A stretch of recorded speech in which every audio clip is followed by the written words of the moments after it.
할렐루야. 오늘 수요예배 오신 모든 성도님들을 환영하고 축복합니다. 오늘은 옆 사람과 이렇게 축복하면서 인사하면 좋겠는데요. 한번 따라서 해보실까요? 주님이 함께 하심을 바라봅시다. 사랑하고 축복합니다. 아멘. 네, 오늘 예배와 또 말씀을 통해서 우리 주님이 함께 하시는 그 은혜가 우리 모두에게 가득하기를 축복합니다. 사랑하는 성도 여러분, 여러분은 혹시 살아오시면서 억울한 일을 당한 적이 있습니까? 네, 저는 좀 많이 있었는데요. 억울한 일, 또 이렇게 모함을 당하거나 괴롭힘을 당한 일들이 있으면 어떨까요? 참기가 매우 힘들 것입니다. 그렇죠? 오늘 그의 인생에 있어서 가장 억울했던 사람, 또 모함을 당하고 또 멀리 있는 사람이 아니라 가족들에게 버림을 당한 그 사람, 바로 요셉에 대해서 말씀을 좀 살펴보고자 합니다. 오늘 함께 읽었던 이 창세기 39장에는 앞에서 창세기 37장에 이어지는 내용입니다. 이제 요셉이 팔려가서 애굽의 시위대장 보디발의 종으로 팔려갔습니다. 그 이후에 많은 시련과 어려움을 겪었지만 그 모든 시련과 어려움들을 믿음으로 굳굳하게 이겨냈던 승리의 사실을 말씀하고 있는 것이죠. 요셉은 노예라는 비참한 신세에 보디발의 집에서 겪었던 고생이나 또 보디발 부인의 나중에 알게 되지만 성적인 유혹이나 또 억울하게 누명을 쓰고 감옥에 갇혀서 죄수로 보냈던 그 고난의 시간들을 오직 여호와 하나님을 갈망하는 신앙으로 버티고 또 하나님께서 함께 하시는 형통의 축복을 누렸다라는 사실이죠. 오늘 요셉을 좀 더 살펴보면요, 요셉은 애굽에서 격리되는 고통을 당했습니다. 사랑하는 아버지와 떨어지게 되었고 또 여러 가지 형들의 모함이나 이런 버림당함을 당했던 요셉이었습니다. 그런데 희한하게도 창세기에 보면, 오늘 본문 말씀에 보면 요셉은 어떠한 자다라고 말씀합니까? 형통한 자다라고 말씀을 한다는 것이죠. 이해가 되십니까? 저는 도저히 이해가 되지 않았습니다. 어떻게 형들에게 이렇게 모함을 당하고 애굽의 노예로 팔려가고 어려운 상황이 닥쳤는데 형통하다 할 수 있겠습니까? 이 흔히 우리가 생각하는 형통에 대해서 생각을 바로 잡아 주시는 것 같습니다. 많은 우리 성도들과 그리스도인들이 형통에 대해서 잘못 오해하거나 이해하고 있다는 사실이죠. 어떤 세상적인 복과 형통을 생각을 한다라는 것입니다. 물론 그 형통이 세상의 것을 다 배제하지는 않습니다. 그러나 오늘 성경에서 말하는 그 형통은 바로 어떤 것이 진정하고 하나님께서 기뻐하시는 형통인지에 대해서 말씀을 하고 있다는 사실이죠. 그렇다면 도대체 형통이란 말은 무엇일까요? 형통하기를 바라십니까? 아멘. 네, 형통하길 바라신다면 그 비결이 있다라는 것이죠. 오늘 본문 39장에 보면 이 형통이란 단어가 3번에 나옵니다. 2절과 3절과 24절에 이렇게 요셉이 형통했다라고 말씀을 하는 것이죠. 그래서 이 형통이란 의미를 사전적으로 좀 찾아보았습니다. 그 의미가 모든 일이 뜻과 같이 잘 되어 간다 라는 뜻이 가지고 있고요, 또 성경 언어 히브리어를 봤더니 짜라흐라는 단어를 쓰였는데 앞으로 돌진하다, 또 좋다, 적당하다, 유익하다, 번영하다 라는 뜻을 가지고 있다고 하는 것이죠. 보디발의 집에 팔려간 노예가 되었는데 형통이고, 억울하게 감옥에 갇혔는데 형통이라니요. 도대체 이게 어떻게 형통일 수 있겠습니까? 따지고 보면 이건 형통이 아니라 불통일 수 있고 억울한 일이 될 수 있다는 사실이죠. 그러나 오늘 성경에서 보면 요셉은 어떠한 자다? 형통한 자였다라고 말씀한 것이죠.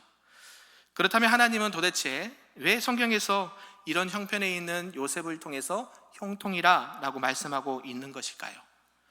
이런 것은 누가 봐도 요셉의 형편을 결코 형통이다라고 말할 수 없는데 하나님은 그를 보고 형통한 자다라고 말씀을 하신다는 것이죠. 형통은 우리 눈에 이렇게 변장하고 올 때가 많이 있다라는 것입니다. 그 이유에 대해서 첫 번째 이유를 좀 살펴보고자 하는데요. 그 첫 번째 이유는 여호와께서 요셉과 함께 하셨다라고 말씀합니다. 그래서 요셉이 지금 이 형통한 자다라는 말하는 것은 누가 함께 하신다고요? 여호와 하나님께서 함께 하셨다라는 것을 가지고 형통하다라고 말씀하신 것입니다. 우리 본문 2절의 말씀인데요, 한번 다시 읽어보겠습니다. 시작. 여호와께서 요셉과 함께 하심으로 그가 형통한 자가 되어 그의 주인 애굽 사람의 집에 있으니. 아멘. 창세기의 요셉, 이 요셉이 이런 상황을 형통이라 할 수 있는 이유가 있다라는 것이죠. 비록 요셉이 사랑하는 아버지와 격리되어서 외로운 상태에 놓일 뿐만 아니라 억울함이 극에 달했을 때에 그의 곁에는 누가 있었을까요? 바로 하나님이 함께 하셨기 때문이다라는 것이죠. 그리고 이 형통이라는 단어 말고 39장에 계속해서 반복되는 말씀이 있습니다. 그 말씀은 여호와께서 누구와 요셉과 늘 함께 하셨다라는 말씀이 4번이나 기록되어 있다는 것이죠. 보디발의 집에서도 그렇고요, 또 감옥에서도 여호와께서는 그와 함께 하셨다라는 말씀입니다. 그래서 그가 어떤 상황에 있든지 어떠한 환경에 처해 있든지 여호와 하나님께서 요셉과 함께 하셨다라는 사실이죠. 우리 눈에는 보기에 모든 것이 잘 되고 있다라고 하더라도요, 하나님이 함께 하시지 않는다라고 하면 그것은 진정한 형통이다라고 말할 수 없는 것이죠. 그러나 때로는 어렵고 힘들고 또 낙심이 되고 근심에 쌓여있다 할지라도 누구와 함께 하시면, 하나님이 함께 하시면 그것은 그 힘듦과 어려움이 아니라 형통한 자가 될 수 있다라는 사실입니다. 하나님의 임재 가운데 살아가는 자만이 진짜 복 있는 사람이고 진짜 형통한 사람이다라는 것을 말씀한다라는 것이죠. 사랑하는 성도 여러분, 저와 여러분 모두는 늘 하나님이 함께 하시는 인생, 하나님의 임재를 늘 경험하는 인생, 항상 어떠한 형편에 있든지 늘 하나님만을 의지하는 인생들이 다 되시기를 주님의 이름으로 축복합니다. 그래서 우리 모두가 성경이 말씀하시는 그 하나님께서 원하시고 함께 하시는 형통한 자의 인생으로서 하나님의 영광을 드러내시는 우리 모두가 되기를 간절히 소망합니다. 두 번째, 형통한 자라는 것은 어떤 의미가 있느냐 봤더니 결국 끝까지 가봐야 안다라는 사실입니다. 하나님이 함께 하심이 형통한 인생이다 라고 말씀을 드렸는데요, 요셉의 형통의 길 다시 살펴보고자 하겠습니다. 요셉은 애굽에 8년 후에 이제 보디발 집에서 종으로, 노예로 생활을 하게 되는 것이죠. 노예를 부리는 그 많은 집들 중에 하필이면 그곳이 보디발이라는 집입니다. 그리고 그곳에서 열심으로 일하고 열심으로 그 주인과 가정을 위해서 봉사를 했더니 나중에는 억울한 죄를 누명을 쓰고 감옥에도 갇히게 된다는 것입니다. 그 감옥은 또 친위대장이 관리하는 감옥이었습니다. 일반 감옥이 아니라 그러한 감옥으로 하나님께서는 보내셨다는 것이죠. 그곳에서 우리가 잘 알듯이 요셉은 왕의 술 맡은 관원장과 떡 맡은 관원장에 만나게 됩니다. 그리고 거기서도 그 감옥에서도 하나님께서 형통하게 은혜를 내려주셔서 많은 그 죄수들과 그 감옥에서 일어나는 행정적인 일들을 감당했던 요셉을 보게 됩니다.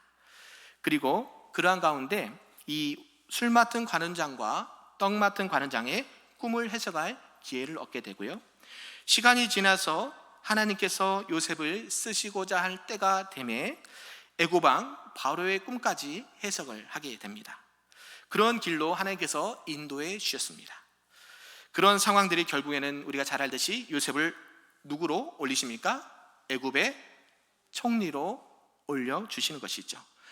영광의 자리로 옮겨주신 것입니다. 그래서 이것을 보고 형통이다 말하는 것이에요.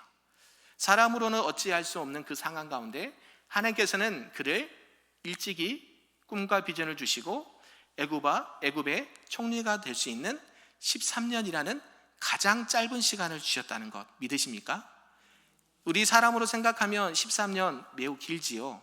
그러나 하나님께서는 가장 빠른 시간 안에 애굽의 노예로 팔려왔던 사람이 애굽의 총리로 갈 수 있는 시간을 단축해서 가장 적절할 때에 그를 끝까지 지키시고 애굽의 총리로 세우셨다는 것. 하나님께서는 끝까지 하나님께서 그와 함께 하시고 결국에는 하나님의 때가 되어 그를 애굽의 총리로 영적인 지도자로 세워주신다. 그것이 형통한 자다라는 의미입니다. 우리 하나님께서는 우리 믿는 자, 하나님의 백성들 인생의 모든 상황 가운데 그분의 뜻대로 모든 것을 계획하시고 또 인도해 가신 것이 하나님의 형통이다라는 사실이죠. 그렇다면 하나님이 함께 하신다라는 말씀은 또한 어떤 말씀일까요? 우리 본문 3절의 말씀을 함께 읽어보겠습니다. 시작. 그의 주인이 여호와께서 그와 함께 하심을 보며 또 여호와께서 그의 범사가 형통하게 하심을 보았더라. 아멘. 그의 주인이 여호와께서 그와 함께 하심을 보며, 지금 그의 주인은 누구일까요? 보디발이죠. 보디발은 하나님을 믿지 않는 사람입니다. 보디발이 여호와께서, 하나님께서 누구와 함께? 요셉과 함께함을 보았다라고 말하는 것이죠. 그래서 이 요셉과 함께하는 그 하나님을 보면서 요셉이 형통한 자다라는 것을 알 수 있었다는 것이죠. 요셉은 하나님이 자기와 늘 함께 하신다는 분명한 믿음을 가졌습니다. 그는 그것으로 인해서 어떠한 어려움이 온다 할지라도 흔들리지 않는 믿음을 갖고 있었고요. 또 하나님께서 주신 꿈과 비전을 간직하면서 자기가 하나님의 백성으로 자녀로서 지켜야 될 신앙의 정체성과 절개를 지켰다는 것이죠. 그리고 하나님이 함께 하시는 사람처럼 살았다라는 것입니다. 그가 노예로 일을 할 때든지 감옥에서 그 간수의 일들을 또 감옥의 일을 감당할 때든지 하나님께서는 늘 함께 하셔서 또 보디발의 집에서도 그가 함께 하는 것들을 통해서 누구의 집에 복을 내리셨냐고요? 보디발의 집에도 복을 내리셨다라고 말씀합니다. 누굴 보고요? 바로 이 요셉을 보고요. 그래서 우리 주신 그 하나님의 메시지는 뭐냐면, 하나님이 함께 하심을 어떻게 할 수 있느냐? 우리들이 있는 그곳에서 우리들뿐만이 아니라 주변의 많은 사람들도 복을 받는 것이 형통이다라고 말씀합니다. 그런 은혜가 우리 모두에게 있기를 간절히 소망합니다. 비록 부족하고 연약하지만 노예이고 또 여러 가지 환경에 어려움이 있지만 누굴 통해서? 하나님께서는 하나님의 사람들을 들어서 그 사람이 하나님의 사람임을 보게 하시고 그 사람을 통해서 가정이 복받고 형통하게 되는 것을 보고 느끼게 된다라는 사실입니다. 왜요? 하나님이 그와 함께 하심을 보았다라는 것이에요. 사랑하는 성도 여러분, 하나님이 함께 하심이란 말씀이 바로 이러한 말씀입니다. 우리는 눈에 보이지 않지요? 하나님이 함께 하심이 보입니까? 안 보이죠. 보이면 큰일 납니다. 그러나 그게 나타나 보여지게 된다라는 사실이에요. 우리가 말하는 그 말 한마디가, 우리가 하는 행동 하나하나가 결국에는 뭐가 드러난다고요? 하나님이 함께 하심이 드러난다라는 말씀입니다. 새벽에 우리가 출애굽기 계속 말씀을 보고 있는데요, 하나님이 함께 하시니까 어떤 일이 일어나던가요? 재앙이 일어나기도 하고요, 또 믿는 자들에게는 구원과 생명의 역사가 일어나는 것을 보게 하십니다. 하나님을 믿는 사람이건 믿지 않는 사람이건 양쪽 다 보게 하셔요. 하나님을 믿고 하나님과 함께하는 사람들은 영생이고 축복이지만, 그렇지 않고 하나님의 말씀에 반대하고 거역하고 불순종한 자들은 결국 사망이고 저주라라는 것이죠. 오늘 요셉이 하나님이 함께 하셨다라는 것이 바로 이러한 것이라는 사실입니다. 어떠한 상황과 형편에 있든지 우리에게 주신 그 믿음과 소망을 흔들리지 않고 자신의 신앙의 정체성을 지키고 끝까지 또 진실하고 정직하게 또 성실하게 행하는 자가 하나님이 자기와 함께하는 거고, 또 그런 확신과 믿음을 가진 자가 형통한 자다라고 말씀하신 것입니다. 그러므로 저와 여러분도 늘 하나님이 함께 하심으로 형통한 자가 되시기를 우리 주님의 이름으로 축복합니다. 그래서 믿는 사람이건 믿지 않는 사람이건 이러한 고백을 들었으면 좋겠어요. 어떤 고백이요? 당신은 하나님이 함께 하시는 사람입니다 라는 고백이죠. 우리 옆 사람을 보면서 이렇게 축복하고 말했으면 좋겠습니다. 당신은, 집사님은, 성도님은, 권사님은 네, 따라서 해보십시오. 장로님은 하나님이 함께 하시는 사람입니다. 아멘. 이러한 은혜와 평가를 받을 수 있는 하나님의 사람들이 되시기를 주님의 이름으로 축복합니다. 아멘. 마지막 세 번째인데요. 세 번째는 누구도 함께 할 수 없는 상황에서 하나님과 동행하는 자가 형통한 자다라는 말씀입니다.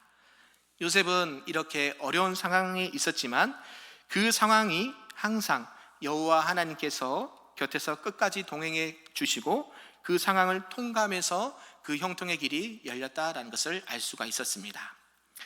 오늘 요셉은요, 그의 아버지 야곱과도 많은 공통점을 가지고 있는 인물이었습니다. 야곱이 사랑하는 어머니를 떠나 외롭게 외삼촌 라반의 집으로 도망하다가 밤중에 돌베개에 잠고 누웠을 때에 하나님은 그에게 나타나 주셨습니다. 그리고 그를 격려하신 말씀이 바로 어떤 말씀이었냐면 하나님이 함께 하시겠다라는 약속의 말씀이었습니다. 창세기 28장 15절의 말씀을 제가 읽어드립니다. 내가 너와 함께 있어 내가 어디로 가든지 너를 지키며 너를 이끌어 이 땅으로 돌아오게 할지라 내가 내게 허락한 것을 다 이루기까지 너를 떠나지 아니하리라. 아멘. 하나님께서는 누구하고도 약속을 했습니까? 요셉의 아버지 야곱에게도 이러한 약속을 주셨다는 거예요. 여기서 결코 떠나지 않겠다라는 약속이 무엇이냐면 하나님이 너와 늘 함께 하시겠다라는 축복의 말씀이죠. 오늘 요셉도 마찬가지죠. 사랑하는 아버지를 떠나서 외롭게 노예 생활을 하고 또 억울하게 죄수로 살아갈 때, 감옥에 갇힐 때도 하나님이 어떻게 하시겠다? 함께 하시겠다라고 계속해서 말씀하신다는 것이죠. 야곱이 어머니의 사랑을 받고 편안하게 장막에 거할 때나 요셉이 아버지의 특별한 사랑 속에서 채색의 옷을 입고 살 때는 하나님께서 이런 말씀을 하셨을까요? 안 하셨을까요? 편안할 때는 하나님께서 함께 하시겠다라고 말씀한 부분이 없습니다. 그러나 사랑하는 성도 여러분, 누구도 나와 함께 할 수 없을 때, 외롭고 쓸쓸하고 그 세상 사람들 나를 몰라줘도 누가 함께 하신다고요? 하나님이 함께 하신다라고 말씀하신 것입니다. 하나님의 혹시 부재를 경험하신 적이 있습니까? 네. 내가 정말 어려울 때, 내가 정말 힘들 때, 질병으로나 아니면 사고로나 감당할 수 없는 아픔과 고통이 있을 때 우리 기도하죠? 기도하시지 않습니까? 하나님 앞에 기도하고 하나님 이러한 문제를 빨리 해결해 주시면 좋겠습니다. 하나님 나의 어려움을 해결해 주세요. 토로하지 않습니까? 그런데 하나님께서는 어때요? 아무런 응답이 없는 것처럼 하나님의 부재를 경험하게 하신다라는 사실이에요. 그러나 하나님은 어떤 하나님이십니까? 무소, 부재, 안 계신 것이 없는 분. 특별히 누구와 함께 하시냐면 그의 백성, 그의 자녀와 함께 하신 줄로 믿습니다. 내가 아파서 눈물을 흘려 고통 중에 있을 때도 하나님은 여전히 누구와 함께 하신다고요? 나와 함께 하시고, 내가 기쁘고 슬플 때도 하나님은 항상 함께 하신다라는 사실이에요. 그래서 우리가 세상적으로 보면 잘 되고 이렇게 뭔가 기쁘고 좋은 일만 있으면 하나님이 함께 하심을 경험할 때가 많이 없어요. 그러나 정말 세상에서 나 혼자 있는 것만 같고 세상 사람들 날 몰라주는 것 같고 여러 가지 어려움과 하나님의 부재를 경험할 때도 우리는 진짜 하나님이 누구와 함께 하신다는 것을, 나와 함께 하신다는 것을 경험하게 된다는 사실입니다. 믿으십니까? 세상에서 내가 의지할 것이 너무 많고 아직도 기댈 곳이 많아서 하나님을 혹시나 바라보지 못하거나 의지하지 못하는 것은 아닙니까? 오히려 사방으로 완전히 맡겼다고 할 때, 사방에서 우겨쌈을 당할 때에, 하나님의 부재라고 느껴지고 할 때에 끝내는 하나님께서 늘 나와 함께 하심으로, 나와 늘 동행하심으로 나를 만지시고 살리시는 그 하나님으로 경험되어질 때 우리는 분명 하나님의 은혜를 경험할 수 있다는 것이죠. 때로는 주변에 사람이 많고 도와주는 사람과 힘이 있으면 좋을 것 같습니다. 그러나 그럴 때는 하나님이 잘 보이지 않습니다. 그러나 내가 어려움과 나에게 슬픔과 고난이 있을 때도 하나님은 여전히 나에게 다가와 주시고 나와 동행해 주시고 나와 함께 하신다는 사실을 꼭 기억하셨으면 좋겠습니다. 그래서 우리가 자녀 키울 때도 마찬가지입니다. 자녀를 사랑하지 않는 부모가 있을까요? 없을까요? 없죠. 자녀 사랑하지 않습니까? 네, 저만 사랑합니까? 자녀를 모두 사랑하시죠? 네, 그래서 자녀가 필요한 거 다 해주고 싶으시죠? 네, 그런데 다 좋은 게 아니라는 거 말씀하는 거예요. 그에게 모든 것을 다 공급해주면 누구를 경험하지 못한다고요? 하나님이 경험하기가 힘들다는 거예요. 왜요? 부모가 다 알아서 해주니까. 하나부터 열개까지 너무 잘해줘서 요즘 아이들 조금 문제가 있지 않나요? 오히려 결핍이라 그러죠. 부족하고 연약하고 당장에 먹을 것이 없고 쓸 것이 없고 여러 가지 어려움과 환경이 있다면 누굴 찾게 될까요? 하나님을 찾게 된다라는 사실입니다. 부모는 제가 말씀드렸지만 한계가 있습니까? 없습니까? 있어요. 너무 많아요. 해주고 싶어도 못 해주는 게 부모라는 거예요. 육신의 부모는 그렇지만 너의 영적인 아버지 하나님은 못 해줄 것이 없는 분, 너의 안고 일어섬을 아시고 너의 머리털까지 새신박 되신 그 하나님 앞에 찾아라, 간구해라, 두드려라. 하나님이 너와 함께 하신다.